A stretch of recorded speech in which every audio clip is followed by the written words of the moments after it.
Join us every Wednesday for InFocus, a weekly talk show produced by the St. Kitts Nevis Information Service, where we provide exclusives with key persons within the government and discuss pertinent, relevant, and interesting matters that affect us all. Tune in every Wednesday, live on ZIZ Radio and streamed live on Facebook at SKNIS Media and ZIZ Online.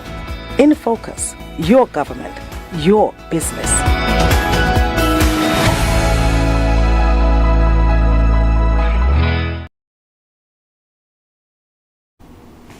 I'm Ian Richards, welcoming you to InFocus, a weekly program that takes a closer look at what's happening within and across the government of St. Kitts and Nevis. Today, we are exploring how St. Kitts and Nevis is rethinking waste, not as something to discard, but as something of value. The Solid Waste Management Corporation, or SWMC as most persons know it by, has been expanding its recycling capabilities, most recently with upgrades at the Conaree Landfill, including the addition of a new horizontal baler and also the expansion of the recycling facility itself.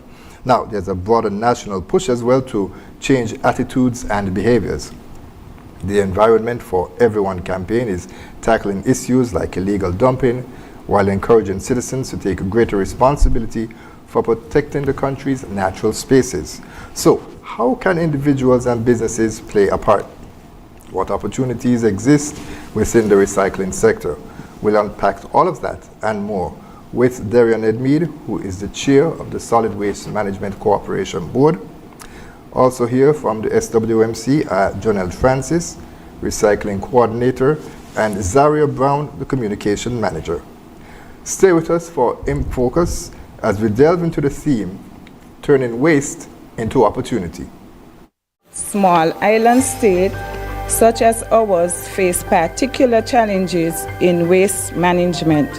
Our land space is limited and the volume of imported materials entering our shores continue to increase each year. These realities require that we handle waste with greater efficiency and discipline. The expansion of this recycling facility and the introduction of the horizontal baler signifies a practical response to those realities. The baler, in particular, allows for the compression of large volumes of plastic bottles, cans, and cardboard into compact, manageable bales, thereby improving storage and the preparation of materials for export.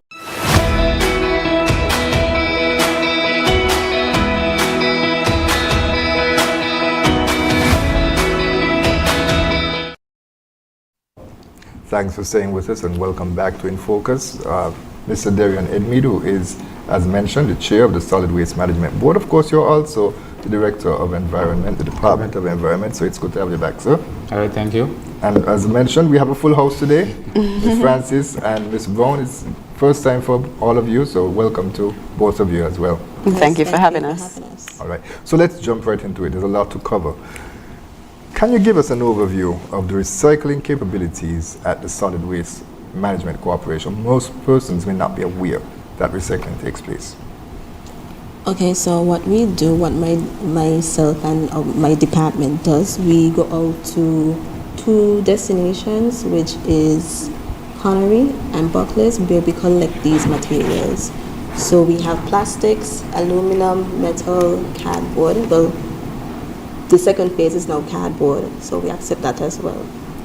Mm-hmm. What type of metals? You said metals. Well, when it comes to metals, it's like the harder metal. So you know the aluminum is much softer. Mm-hmm. So the metals would include like the beef can, the tuna cans, mm-hmm. those hard materials. Mm-hmm. So those are being recycled as well? Yes. You see, I didn't even know that. That's interesting. Okay, so when did the recycling program start and how would you say it has evolved? Well, it started in 2021, and when it started, we were just basically focusing on collecting maybe plastics and aluminum, and then we didn't have a machine at the time, so it was just basically, we were only focused on collecting at the time. But now with the expansion and the other new baler machine, we are now able to collect other materials and of course export more now. Yes. Because before, we were just collecting, and so the bottles, I'm sure you've been to the landfill, you've seen the mountain.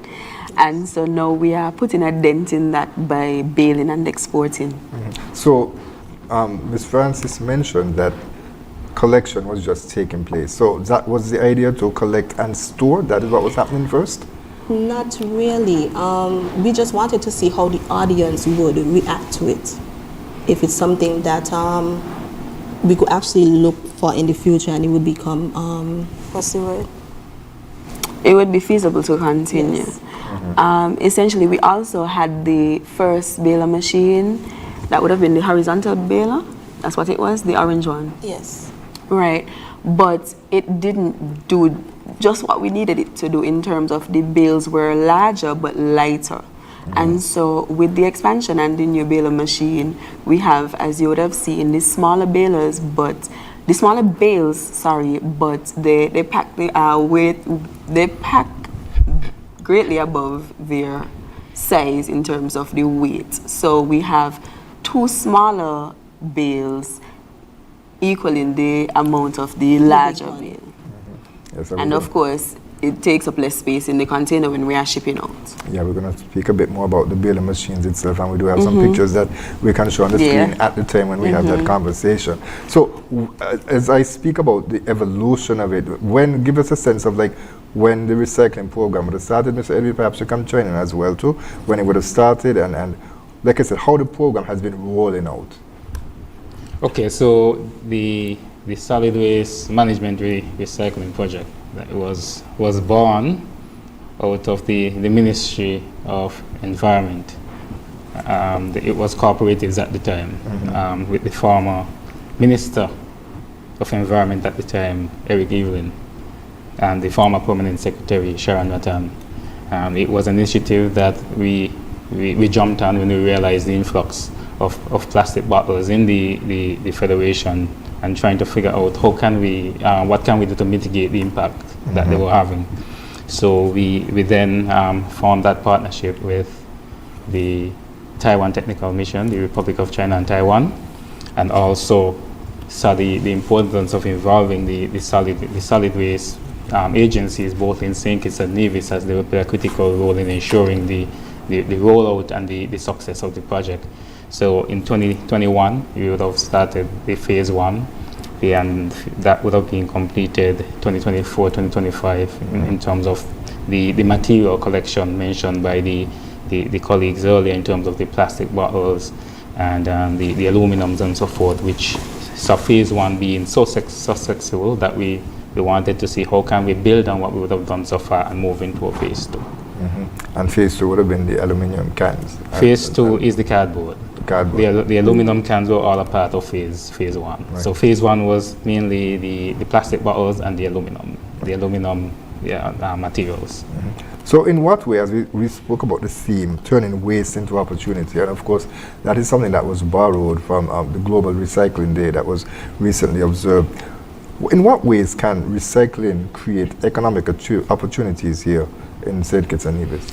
Well, recycling in itself is a powerful economic driver, and it also helps to drive contributes to the circular economy. Once done properly, it creates jobs, new businesses. We can look at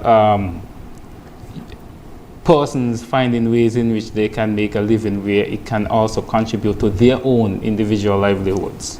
It also strengthens the tourism product, because you're talking about limiting the amount of waste that end up on our beaches and so forth, especially when we are attracting international guests. A lot of our guests, they come from territories that are high on green energy and green renewable resources and so forth. So they see these things as attractions when they visit some of our small islands. So for St. Kitts and Nevis, it's a big economic driver, and the colleagues can attest that at the solid waste facility since the introduction of this project, that they have seen an uptick in employment as it relates to the persons who are employed there. You made mention earlier from your balers. It meant that persons had to be hired and trained to operate those balers. Right. Okay, and the question is, of course, then with all of this waste, of course, persons are encouraged to bring in their plastics and their aluminums, etc. But then, what about those wastes that are scattered around the country? I can give you a good example. Driving along Keon Street, and it also speaks to illegal dumping, which is something I want to touch on later as well too.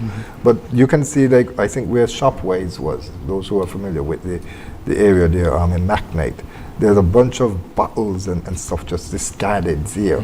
How are those handled? Are they available? Are they resources that can be used for recycling? Well, as long as they're plastic bottles, especially based on what the project, well, let me say that the collection of plastic bottles have been one of the most, the most impactful material that we have been collecting, Absolutely. right? So persons gravel to that. So based on those areas, and you highlighted the plastic bottles that are found in these areas. So if I could zoom in on that. I mean, it is true that plastic bottle is one of those materials that we're really trying to get control of, and we are encouraging persons to really tap into that this recycling facility that we would have here at the solid waste landfill, and to kind of mitigate the problem that you would have raised, Ian, is that John, I would have mentioned that there are recycling points at two different locations in Bastille, whether it is Conaree Buckley's, and I know we used to have one in Deep Bay. Do we still do that? Yes, right, we and you still still do. have one in the Deep Bay area. So these are things that were put in place to see if we can get the general public, whether it's businesses, schools, and so forth, involved and on board to try to reduce the same type of plastic waste that you made mention of. We're also looking at introducing more community collections as well as the project continues to evolve. So for the time being, I mean, my encouragement would really be to, try to educate as much persons as possible, and to, get them involved in the recycling, because we have to understand that the environment belongs to all of us, and we all have a role to play to ensure that our waste end up in the right place. Now, in March, we saw the expansion of the recycling facility, as I would have mentioned at the top of the program, as well as the addition of the second baler. And persons looking at this interview would have seen a bit of the pictures with the new baler. Now, how has that impacted operations at the Solid Waste Management Corporation landfill? Well, with the first baler, it was only able to do 1 or 2 bales per day. And with that process, we had to remove the caps from the bottles. So now with the second baler that we have, we no longer have to remove the caps, and we can get at least 8 to 10 bales per day. So the new baler has made it more efficient when it comes to getting our bales and storing them. So the sizes, like we mentioned earlier, the bigger, the older machine, it will give us big bales, but it will take up space. But now we have the other machine, it's more smaller, it's more compact, so it doesn't take up that much space.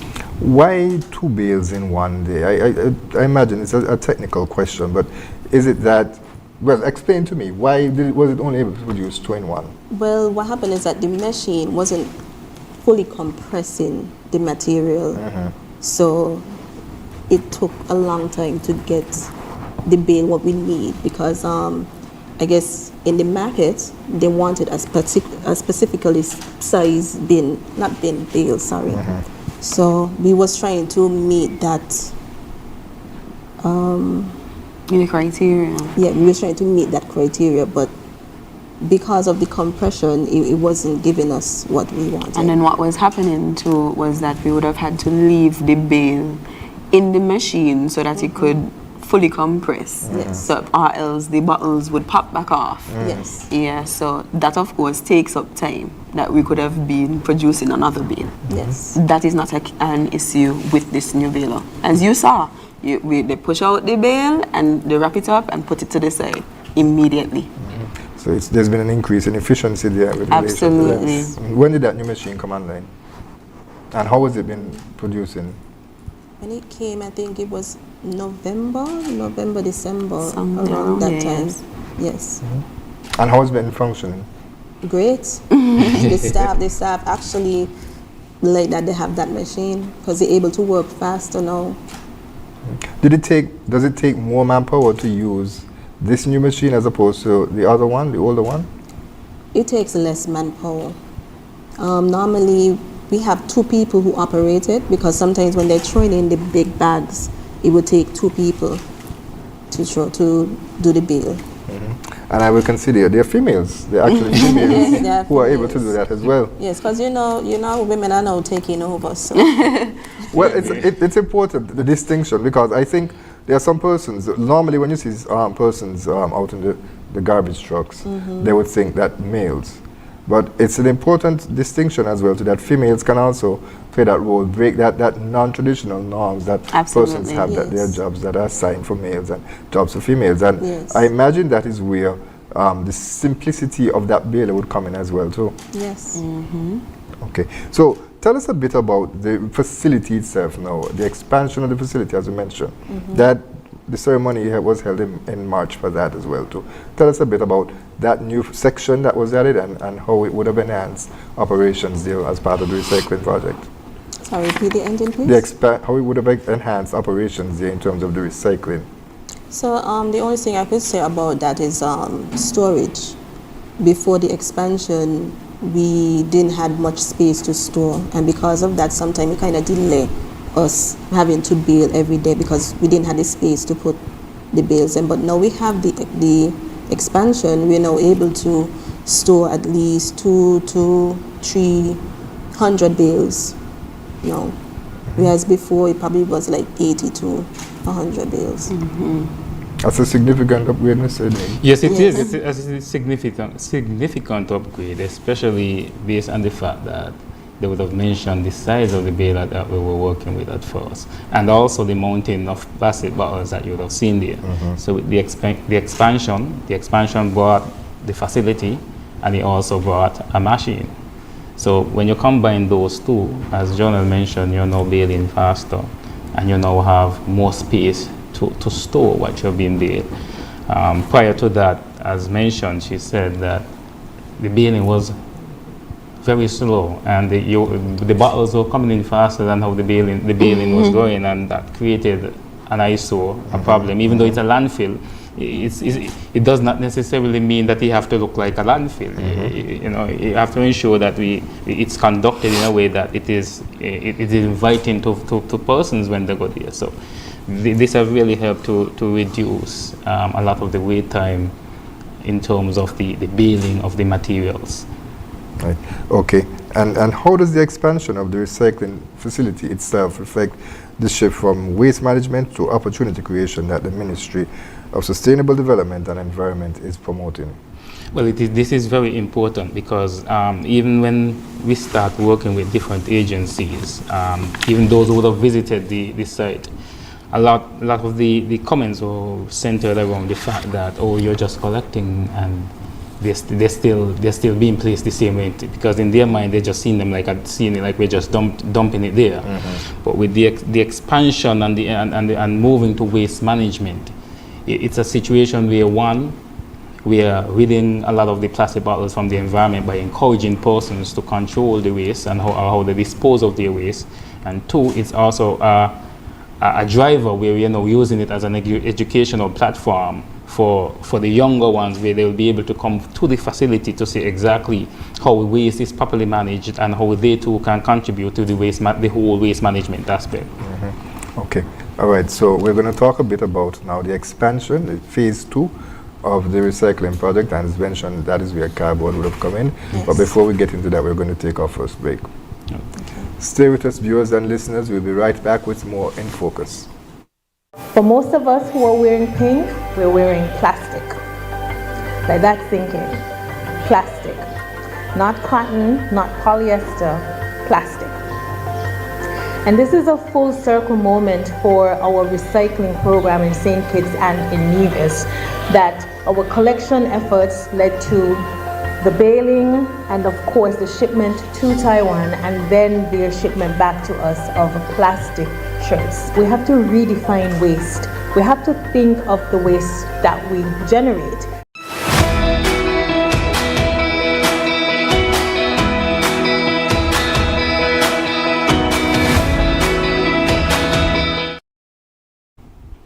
Welcome back to InFocus. We continue our conversation with officials from the Solid Waste Management Corporation. We are talking all about the recycling project and how persons here in St. Kitts and Nevis can get involved as well. Now, you would have just heard the voice of, and persons who are watching would have seen the Minister responsible for Sustainable Development and Environment, the Honorable Dr. Joya Clark, and she spoke a bit about how the recycled materials are transformed to produce other products, and we're going to talk about that a bit more. But before we do that, we're going to talk a bit about cardboard. Ms. Brown, you could probably comment on this because, of course, as we mentioned, there are not many persons who are aware that cardboard is now being recycled here in St. Kitts and Nevis. I remember when I was in the States, you know, they separate their waste. Yes. And they were like, when you get a package from Amazon, make sure you put it separately. Right. So we're doing that now. Yes. Well, I'm sure we can all agree that cardboard is one of the highest volume waste streams compared when we consider also the plastic bottles and metals. It's right up there with them. It comes in as a result of our imports and of course increased commercial activity here in the Federation. And so naturally now would have been the right time because the demand existed, of course. We now have the infrastructure, and of course, the environmental case has been undeniable. The cardboard is in our landfill is, of course, wasted potential. Is the second baler being used as well? Still? Well, not the second baler, not the newer one, the original one. Well, I'm so happy you asked that because now that we are able to use, and that's not what it was initially for. It would have been that the first baler would be for the plastics and the second baler would have been for the cardboard. But now that we are boots on the ground and we are into the thick of it, we notice that the second baler is more suited for, is better suited for the plastics. And so the first one will now be used for the cardboards because the cardboards need less compression as opposed to the plastic bottles and of course aluminum and metal. So it's being repurposed specifically definitely to deal with the cardboard. Yes. Right. And that does it operate quicker as well too, given that cardboard is a much more flexible material? Well, there you have it. Okay, so will there be a campaign then to alert the members of the public, other than those who are watching this program, of course, they might be hearing it for the first time, to let them know that cardboard is now being accepted and that there is something that they can do with their boxes, whether it comes from a supermarket or online purchases? Absolutely, and more than an awareness campaign, we want to also educate the public as it relates to how to properly store your cardboard. Of course, we need it flattened, we need it clean and what's not. We started off with a pilot targeting the freight forwarders and supermarkets. That presented its challenges, but of course that is the purpose of a pilot. So we were able to iron out the kinks, and now we are creating the campaign to move forward with, of course, letting the public know how they can go about bringing their cardboards. However, Janelle here will never turn your back. So in the event you do have some cardboard at home, you can bring it to the tent when you're bringing your plastics. Yes. I imagine that if you have 1 or 2 boxes, you don't necessarily want to roll into solid waste to deliver the boxes. I imagine that you would want to have them stored, right, accumulated.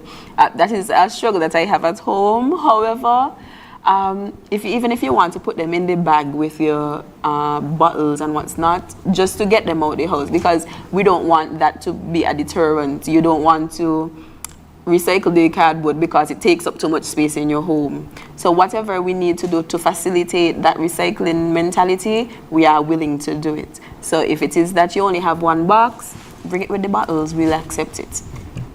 Right. And if you do have a small box, it won't be refused. It will never be refused. All right.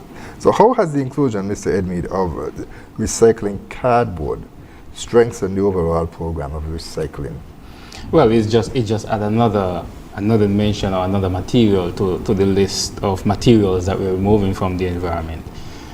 St. Kitts and Nevis, we can say, for some reason, we do a lot of imports. If you look at a lot of the sky boxes, you realize that we are one of those areas that we are always buying stuff, and when you buy stuff, they come in packaging, and which is why cardboard became another item that we think can be flagged for recycling. So, I mean, with this addition, I think that this would be another a major help in terms of eliminating this particular type of waste from the solid waste landfill as well, because we would see normally what the wholesale stock yard sometimes would look like when you pass. You see all these different types of boxes, whether it's your chicken box, whether it's your for your cookies, so we know that we have a lot of boxes. So we decided that this is one avenue that we can also tap into. And then in terms of the research, we also realized that there's so many things that paper can transform into easily than any other products. You can technically take a paper from the box, and just whether you mash it, you crush it. I don't know if persons see exactly how paper is made. You can see how much you can take paper and transform it into other things. So there's a lot of potential for reuse. And of course, it reinforces the messaging that this is a growing and evolving program. Right. Okay. So, as you talk about the opportunities that are available, and Mr. Edmund, you have touched on some, but I want to get some specifics now in terms of, like, as I mentioned, the collection aspect of it. There are opportunities for some persons who have a truck or some sort of a material or a vehicle that can carry items that they can perhaps go out and offer their service to persons. That if you have your vehicle, if you have your recyclable material there stored, I can transport it for you to the solid waste, Conaree Landfill. Well, I'm hoping that would be more like a relationship between the individual and the truck. Right. But you have to go out and sell their business, that's what I'm saying. Yes, because, of course, that is not related to the government or the solid waste, however, to pay them. But I'm saying there's an opportunity there for you to consider that as a market to use your truck. Most definitely. Because, I mean, as you asked earlier in terms of the opportunities, that is one as well. And the team can tell you that they do not have the resources to go out every day. One of the things that I know they do, they go to different schools on the island and do collection. And sometimes the collection is more than they can collect, So if you can get that public-private partnership in terms of collection, because that would really go a long way outside of the corporation having to invest more finance into hiring persons. No, several years ago, we would have seen that the Solid Waste Management Corporation, SWMC, would have distributed garbage bins to households. And recycled bins, of course, you have to separate your recyclable materials from the biodegradable materials. And so, is there some sort of an initiative that we are going to be seeing coming from the SWMC where bins are provided where persons can use for recycling? Okay, so all right, so through the project, they would have already done some distribution, not on a mass distribution like before, but with some of our partnering agencies or departments. So, for example, here at the environment, you would see one. I know they would have done that. I think foreign affairs and so forth. Different agencies have bins. They would have probably done one or two in schools. But in majority of the primary schools, and we are now moving on to the secondary schools. Right, perfect. So, but one of the things that we are hoping for, even as the program, the project continues to evolve, is that we reach to the point where we can look at the expanding to households where the bins can be provided, but we are not there yet. And as we speak, anybody out there who want to invest in, we are willing to accept that investment. We do have the appetite, because it is something that we would really like to get to, as you mentioned, in the U.S., North America, and so forth. That this is already a habit. It is already in practice, and for us in St. Kitts and Nevis, we're hoping that we can get to that point as well. So if perhaps maybe someone, like for instance, I know there's a factory being built in Cayon that is making water storage tanks. So you're saying the opportunity exists for someone, a company or individuals to invest in getting recycled bins, making them available for sale. That would be great. That would be great.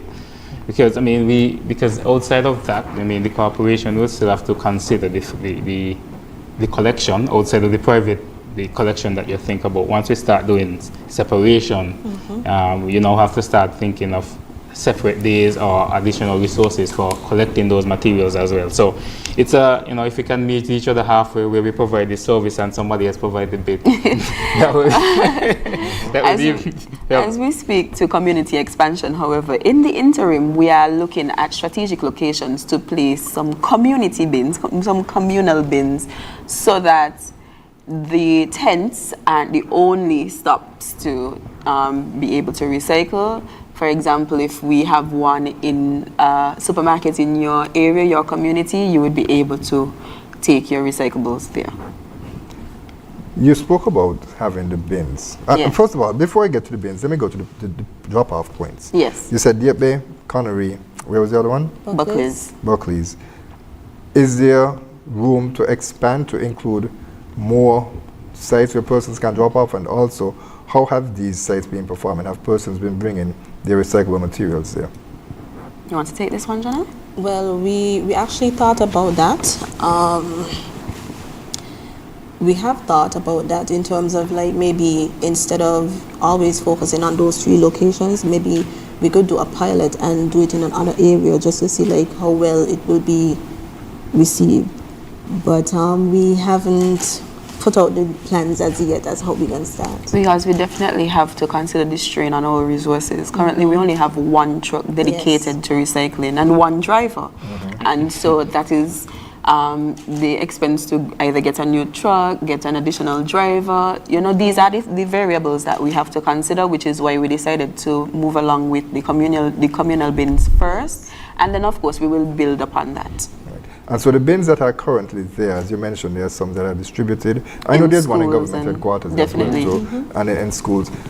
Are they being used correctly? Are they being filled appropriately? Well, some of them, yes. You could say 90% is being used properly.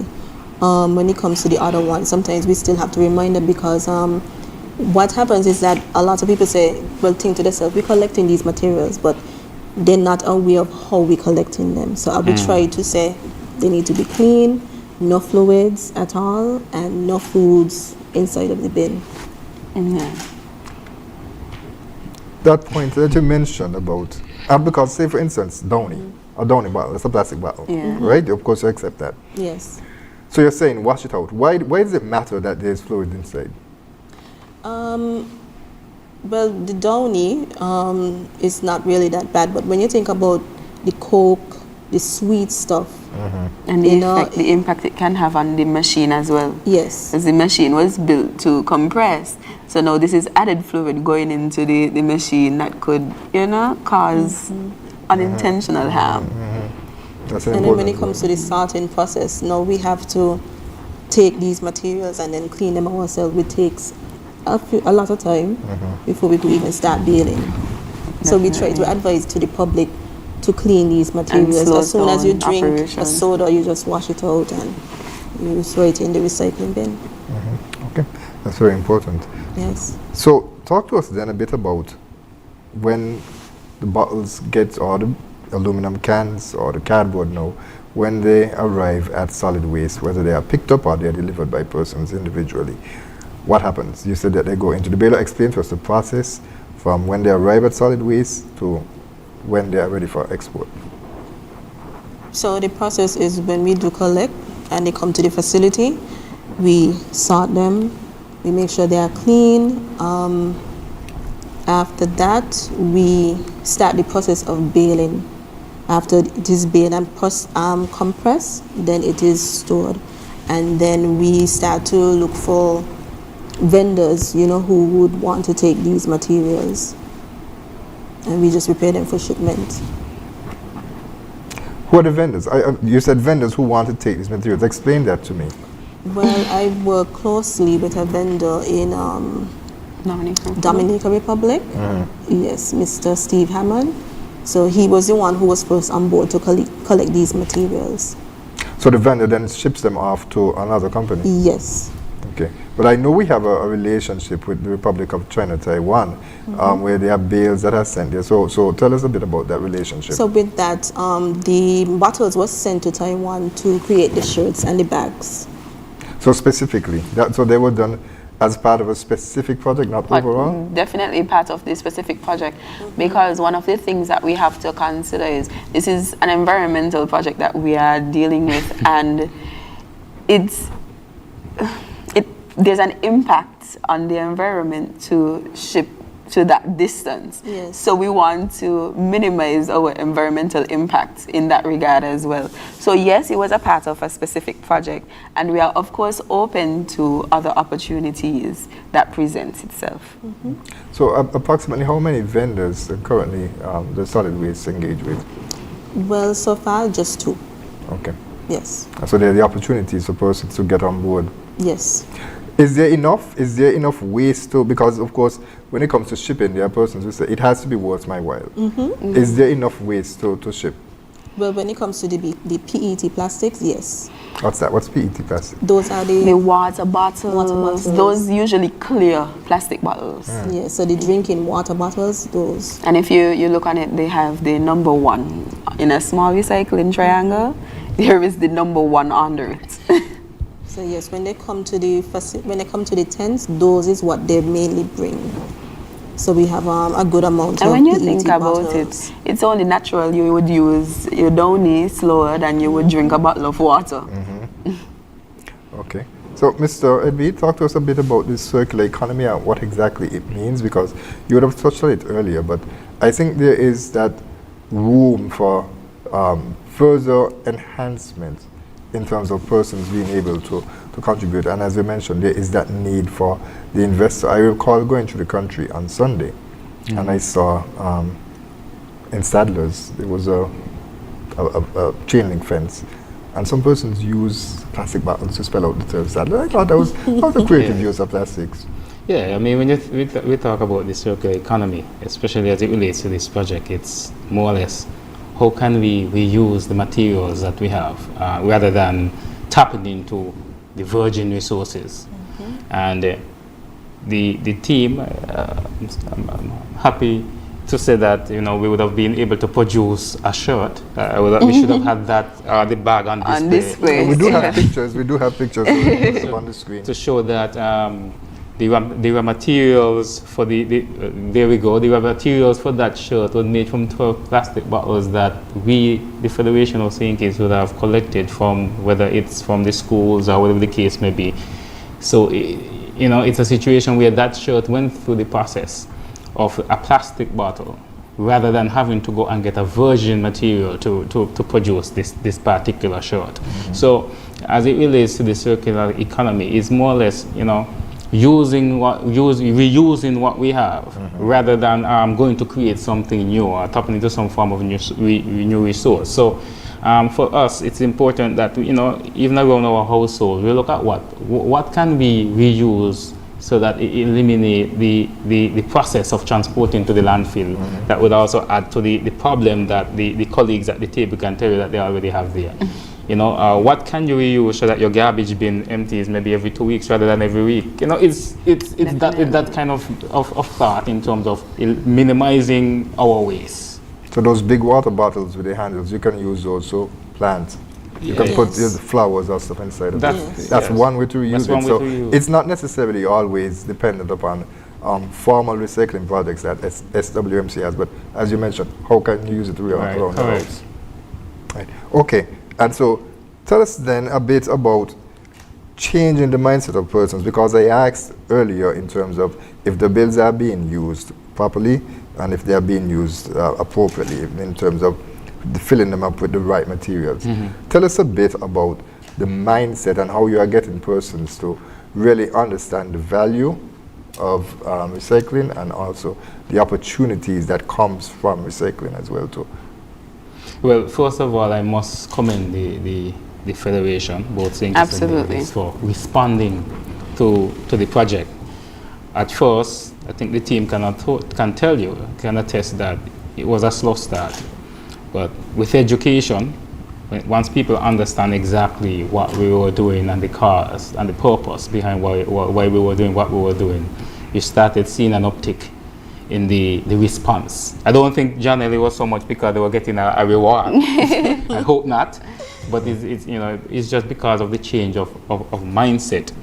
And this did not just stay at the, let's say, the adult level, or that was placed down to the youngest person who can understand within the schools, and I think it even did preschools, right? Yes. So it means that we got everybody involved to understand what the concept of recycling looks like, and how they too can play a key role in ensuring that we minimize whatever waste, control, if not minimize, but we control the type of waste that we produce, especially the plastic bottles that we are referring to.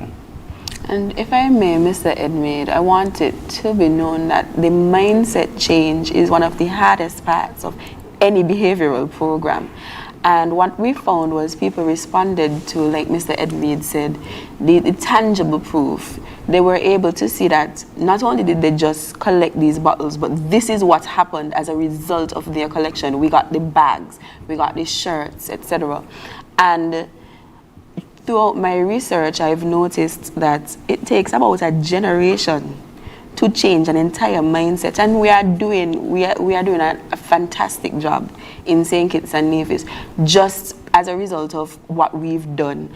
Our communication strategy thus far has lent more towards storytelling as opposed to instruction. People don't want nobody tell them what to do. Right. But when you bring a story and you make people feel a part of, we've noticed that persons are responding to that. And it's been particularly effective in schools, like Definitely. primary schools. Even in my home, I tell my daughter, take this to the recycling bin. And sometimes she tries it in the wrong bin, but she already knows that there is separation here. There's a regular bin, there's a recycling bin.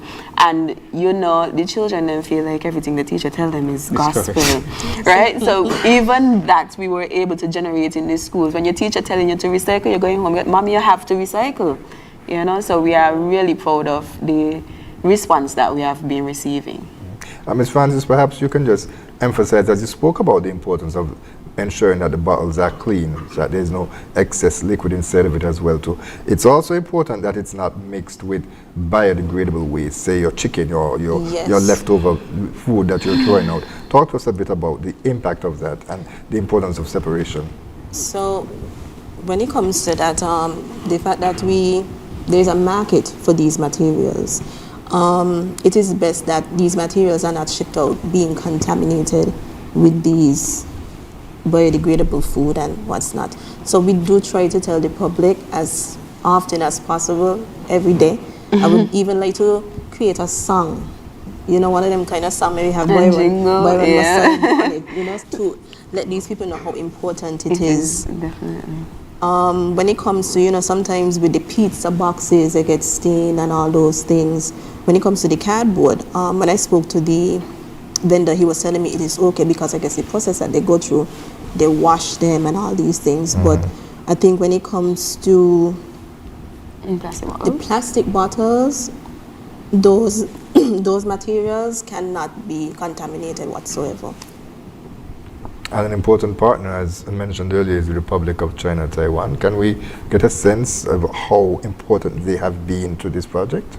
They have been instrumental. There would be no project without them. Absolutely. Exactly. Yeah, because they really came on board from the onset. We cannot continue to express our thanks to the Republic of China and Taiwan in terms of how they would have jumped on board and got the project going. They did not only contribute to the phase 1 of the project. When we wrote for an extension in terms of having a phase 2, they quickly jumped on board to see how they can continue to assist the Federation in terms of ensuring that the recycling program didn't flop. It was just like a one-off.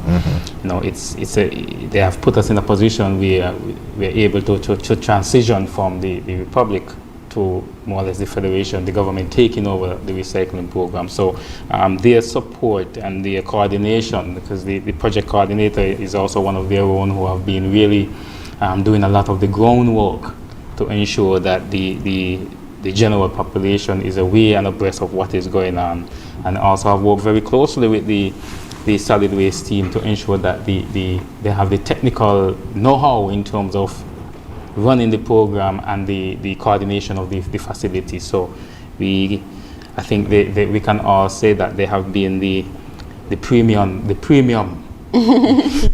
premium model in terms of the success that the project would have made so far. Right. And I'll also tell us if there are plans, because you mentioned, of course, that there's plastic, there's aluminum, there's tin cans, such as Vienna sausage, and corned beef, etc. And cardboard. There's cardboard now. Are there plans to include any other materials? I know that the minister would have mentioned about scrap metals, say for instance, vehicles. Are there plans to have that done?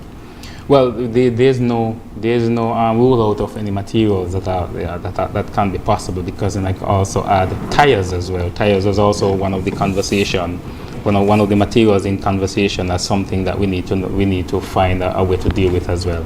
The X amount of vehicles, you can imagine the X amount of tires, of used tires. So the space for added materials, it's there. But the problem would just be in terms of the finance, in terms of how do we process now from phase 2 to phase 3. It might be a situation where it now become absorbed by the government. Is that something that the government is now willing to take on? Because we renewed for phase 2, but there's no guarantee for phase 3. But we are still planning for phase 3, because we have to look at ways in which we can continue to enhance the program. And one of the enhancements would be the household collection or the household expansion of the project, which if it does not happen under phase 2, it would be a program that we hope that will come under phase 3. Right, and certainly that's very important to have that individual responsibility, because again, for most of us who travel, we do it overseas. We have to do it because we're staying with someone, or we're staying in the hotels and they would sort it out, or if you're staying with someone, because they actually get fined. If they put plastic bottles in the normal, they will get a fine. Definitely. And so that's something that here in St. Kitts and Nevis we certainly would need to embrace a lot more, because we do it when we're overseas. We certainly would like to do it to protect our own homeland and our natural spaces, as mentioned. All right, we're going to take our final break, and then we're going to come back and talk a bit about the Environment for Everyone campaign. It's a new campaign, and so we want to learn a lot more about it and how persons can be a part of that. Stay right there, viewers and listeners. We'll have our final break, and we'll be right back with more In Focus. If you haven't done it as yet, please do it today. Subscribe to our YouTube page at SKNIS Media for regular updates, live coverage, and even more information on your government. While you're at it, like, share, and interact with our Facebook and Instagram pages at SKNIS Media and SKNIS Info. What if your child's journey to wealth could begin with a single step? Through Aspire, every young citizen aged 5 to 18 receives $1,000 EC dollars, half in savings, half invested in their future. Financial education for life.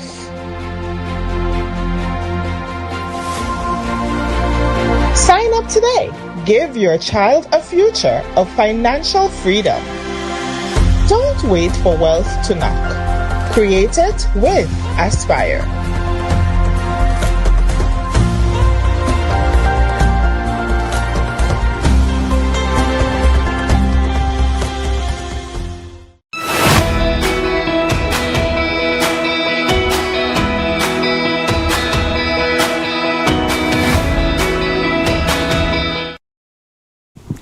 Welcome back to In Focus, and we continue our conversation with Mr. Darian Edmead, who is the chair of the Solid Waste Management Corporation Board, SWMC. We have Jonelle Francis, who is the recycling coordinator, and Zaria Brown, who is the communications manager, and of course everyone here is from SWMC. Talk to us a bit about the Environment for Everyone campaign. What is that? What is its goals? Okay, so the Environment for Everyone campaign, this was birthed again out of the ministry of Environment, Climate Action and Constituency Empowerment, led by our able Minister, Senator Dr. the Honorable Joy Clark. Now, what this campaign does is more or less promote, more or less encourage persons to reduce ways in which we can combat illegal dumping, and also ways in which we can all care for the environment. Now, this Environment for Everyone campaign is geared towards ensuring that the general public, everybody understand the role that they have to play in providing a safe and enabling environment. This initiative, this campaign is one where we want everybody to play their role. It's not a ministry job. It's not the director or the PSA's job. It's a way in which we can see how we can tap into all of the different agencies, because this campaign is not just environment. It's made of a lot of different key agencies, to see how we can also provide that continued support to ensure that we focus mainly, not mainly, but especially on the legal dumping issues that we are having in the Federation, and the different measures that we can put in place to combat this problem. Mm-hmm. And of course, persons would have seen a viral video of persons dumping, and then they were caught by a local person who chastised them and encouraged them very strongly to collect their waste. I'm sure, ladies, that person is a champion in your eyes. Oh, definitely. And we encourage that. I mean, not the chastisement, but the call for action from solid waste. They held them there. I mean, they had them blocked in, and they called solid waste, come immediately. We have, and we want that more from the public. When you see something illegal happening, you report it immediately, so that we can do our jobs to mitigate actions like these. Mm-hmm. And so if you do witness that, what's your advice? Because you mentioned not the chastising, but and call. How do they call? Well, we don't want to put you in a dangerous situation. It could have been somebody else, and the situation turned differently. Mm-hmm. And that is why I discourage against the chastisement. But absolutely, call the litter wardens. We have on our Facebook page the numbers to call solid waste, the litter wardens, whenever you see anything, whenever you need to report anything. So the avenue is there for you to reach out to us, and we will come. The litter wardens are on call 24/7. You could call them 6 o'clock in the morning, you see something, they are going to come. I really want to commend our litter wardens, especially because a lot of persons don't see the work that they do, but they go above and beyond the call of duty every time. No, illegal dumping continues to be a very serious issue in St. Kitts and Nevis, and it's not just in isolated areas that we would have seen in the video, even Independence Square. Yes. Which is something that is very near and dear to our hearts, mm-hmm. and persons dump there. Why do you think that is still an issue, that problem persists, even though there are those adjustable and very affordable rates at SWMC, Conaree Landfill? I think that the public perception has been that, of course, it's something cultural. Mm-hmm. It definitely has been something cultural, which is why we have to continue the work to change the mindset. But I think the perception has been that, the fees at the landfill are exorbitant, and that is far from the case. What are the fees? Tell us the fees. I don't have the fees right now in front of me, but I'm telling you, you could probably bring, let's say, your fridge, your stove, and pay under $10. $5.85. Well, there you go. It's not an exorbitant fee. We have persons. Sorry, just to be clear, $5.85. Yes, definitely. For fridge, we call that white goods. So yes. Your fridge, your stove, wherever fall in that category, $5.85. I just wanted to make sure. Some persons may think it's $585. Oh no, $5.85. Mm-hmm. Yes, we have persons dumping illegally directly behind the landfill, so they are in the vicinity, yes. Right? And so you would think that they have the ability to just come through the gate. From time to time, persons go the route of hiring a trucker, and they entrust them to bring their goods to the landfill, and the trucker stops short. So what we want to encourage the public to do to mitigate that is to ask for your receipts. There is nobody that comes to the landfill that doesn't get a receipt, and that for you would be proof, so that when our litter wardens find your stuff, we know that the trucker is the person that we go to, because so long as we are able to identify that is your stuff, we are going to find you. So ask the truckers, ask the person who transports your waste for your receipts. Okay. So is it difficult to get into solid waste itself? It's absolutely not. We are open from 6 a.m. From 6 a.m. to 5 p.m. Yes. So to take the effort to go and dump illegally, say at night, it really is not worth the effort. It's not worth it. Imagine you could have paid $5.85 and now you have to pay $500, or it goes before the magistrate and you have to pay $20,000. So, Mr. Edby, talk to us a bit about the community beautification and safety bill, because of course this is a part of the effort to help to reduce illegal dumping and to help to protect the environment. Tell us a bit about that. Yeah, so all of everything that we have been discussing for the last few minutes falls right into what the community beautification and safety bill is trying to solve in terms of the illegal dumping. We look at overgrown trees or lots. Talk about dilapidated structures. I'm sure all of us would have had some point in time when you drive around to different communities and we see structures that, you know, are just unsightly. So what the bill does, it tries to capture some of the important things that, let's say, the Public Health Act did not make mention of, or the new NCMA from the environment did not make mention of. So this bill focuses a lot on keeping your community clean. How can we enhance our communities? How can we ensure that our communities are safe for health purposes? And this is something that the general public would benefit from. The bill, as it states, it's a bill. It's still going through the process before it becomes legislation. And we want to ensure that once this bill is passed, it covers a lot of these nuisances that we have been experiencing for so long. So this bill again is being driven in collaboration, I have to say, with solid waste as well, because I know the GM has been a key person in terms of ensuring and explaining this bill.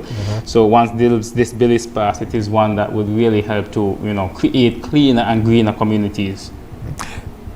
Most persons would say it's a shame that there has to be legislative measures, that there has to be punitive measures in place to protect, to encourage persons to protect the environment, because we all live here, and surely you wouldn't want anyone to come and dump garbage on your front step or your back door, you know, whatever the situation it is. What measures are in place to ensure that there are stronger enforcement of the laws to ensure that persons are really, who are engaging in such, will be penalized, and those who are considering it would be deterred? I mean, that's an important question for us, because I mean, that is why from the environmental standpoint, we had to recently update our environmental legislation, because there were so many loopholes. Maybe I always say maybe some of the issues that we were facing, they were not there maybe in 1987 when the bill was passed. So a few years later, we have to go revisit that bill and put it and now update it to suit our current situation. And waste is even different. I mean, cell phones were not around back then. That is true as well, right? Right, and you know, back then, maybe back then as well, even the construction sector was even different. I mean, the way in which the buildings are now going up, you know, it really calls for updated legislations to protect you know our resources and so forth.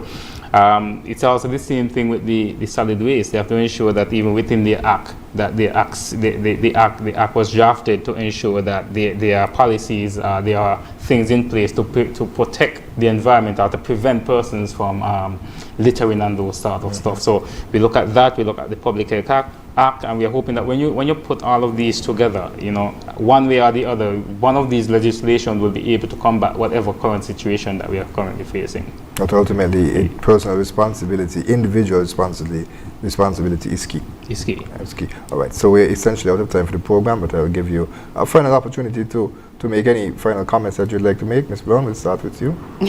Well, of course, don't forget to follow us on social media at SWMCSK. But outside of that, I just want to discourage against illegal dumping, encourage persons to recycle. And if you see illegal dumping, of course, do the right thing and report it.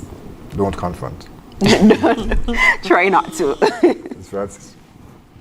I'd just like to say to the public to continue recycling, spread the word. I mean, the school children, they got it down pat. So parents, those who work in the businesses just continue to recycle? Well, I just want to say that remind the public as well that waste is a terrible thing to mind. Waste is our responsibility. Anyhow, any way, any form that you can help to reduce the impact of your waste on the environment, let's do that. All right. Thank you so much for being with us today on InFocus. Thank you so much for having us. I would like to thank you, viewers and listeners, for joining us. We trust that you will join us next week at the same place at the same time for another edition of InFocus. I'm Ian Richards. Join us every Wednesday for InFocus, a weekly talk show produced by the St. Kitts Nevis Information Service, where we provide exclusives with key persons within the government and discuss pertinent, relevant, and interesting matters that affect us all. Tune in every Wednesday, live on ZIZ Radio and streamed live on Facebook at SKNIS Media and ZIZ Online. InFocus, your government, your business.